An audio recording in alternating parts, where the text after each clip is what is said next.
This is fine. I'm okay with the events that are unfolding currently. That's okay. Things are gonna be okay. এটা খুবই স্বাভাবিক ব্যাপার যে smartphone লঞ্চের আগে লিকস আসবেই, কিন্তু স্যামসাং এর ক্ষেত্রে তা পুরো উল্টো হয়ে গেছে। S23 আলট্রা এই ফোনটি লঞ্চের আগেই বিক্রি হওয়া শুরু হয়ে গেছে। না ভাই, আমি মজা করতেছি না, আমি 100% সিরিয়াস, সত্যি কথা বলতেছি। এর ফলে আমরা অনেকগুলো আনবক্সিং ভিডিও এবং অনেকগুলো স্পেসিফিকেশন লিকসের ভিডিও পেয়েছি এই কিছুদিনের মধ্যেই। এই ভদ্রলোকটি কিনে ফেলেছে S23 আলট্রা এক অসাধু সেলার থেকে। আমি এই লোকটির দোষ একবারে বলবো না, এটা স্যামসাং এরই দোষ, কেননা তারা তাদের সেলারের কাছে ফোন আগিয়ে দিয়ে দিয়েছে এবং কোনো ধরনের ভেরিফিকেশন দেয়নি। এর জন্যই সেলার বেশি দাম পেয়েছে এবং ফোন বিক্রি করে দিয়েছে, যার ফলে হইতেছে কি লঞ্চের আগেই ফোনের আনবক্সিং ভিডিও, ক্যামেরা কম্প্যারিজন সবই চলে আসতেছে আমাদের মাঝে।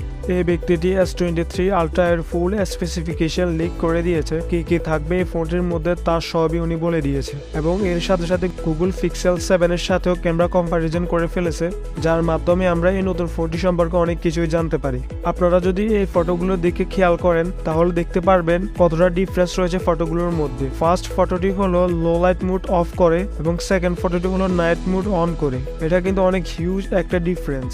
আর এই ফটোটিতে রাতের আকাশকে দেখেন পুরো দিনের মতো ক্লিয়ার দেখা যাইতেছে।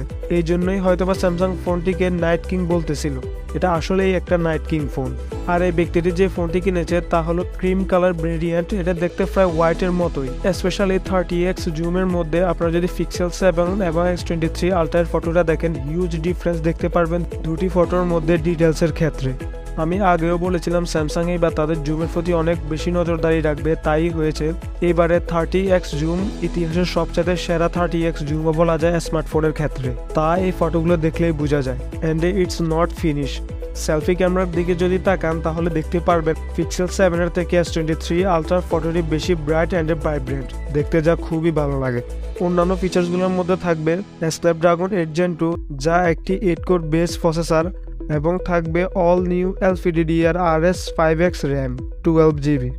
লঞ্চের আগেই এইসব লিক্সের কারণে স্যামসাং তো একবারই চুপ থাকবে না, অবশ্যই কোনো অ্যাকশন নিবে।